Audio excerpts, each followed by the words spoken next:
Oh, by the way, yesterday it's so funny because we mentioned this yesterday on the program, and I don't know if the progressive liberals like AOC and Ilhan Omar and the rest of the squad, I don't know if they actually listened to the show, but literally within hours of me saying it, they were saying it as well. We talked about all these Republicans that are popping up at the Democratic National Convention. You had John Kasich, you had Colin Powell, you had Christy Todd Whitman, who was the former governor of New Jersey. It's lousy with Republicans. Even Jill Biden, Dr. Jill Biden, when she was talking about her husband, she talked about what? His great relationship with John McCain, who was also a Republican.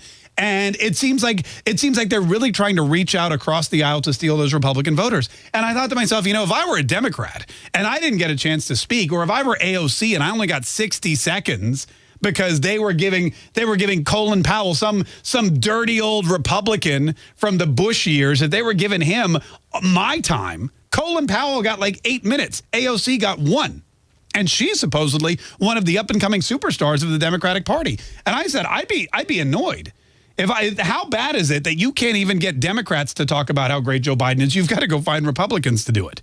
There's not enough Democrats in the party who want to get up there and praise Joe Biden? Well, sure enough, yesterday, big story, AOC and progressive Democrats annoyed that they're using the Democratic National Convention to highlight Republicans and a work together cross the aisle mentality. Because, and this is, it's not just that they're focusing on Republicans, it's that they're highlighting that Joe Biden supposedly can work across the aisle, can work with these Senate Republicans who he's supposedly not been able to work with for 40 years, but now miraculously he'll be able to. Joe Biden can come in and be buddy-buddy with Mitch McConnell, and he can get stuff done, and he can get Nancy Pelosi and Chuck Schumer, and he can make stuff happen because he crosses the aisle. And the young progressive leftists, the Bernie Sanders crowd, the AOCs, the squad, they're annoyed. Number one, because they want time at the DNC so that their stars can shine brighter, and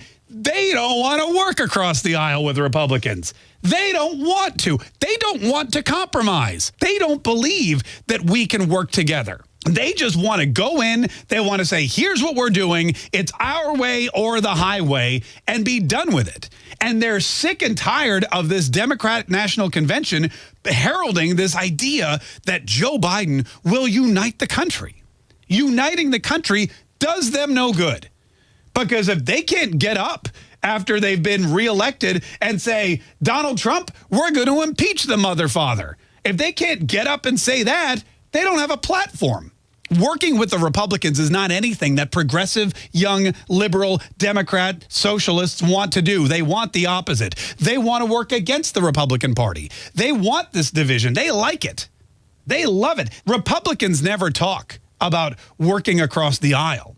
Donald Trump never says, I'm going to work with these people. He says, here's what we need to get done, and we're going to get it done, or I'm going to do it myself. The reason Donald Trump signs so many executive orders isn't because he's power hungry. It's because the Democrats refuse to work. They don't want to cross that aisle. And well, Joe Biden and Kamala Harris and Bill Clinton and Hillary Clinton and Barack Obama are pretending that that's what Joe wants to do and pretending that's what they want to do. You got the AOC crowd out there saying, BS, we don't have any intention of working with Republicans, and we're annoyed that you keep saying it.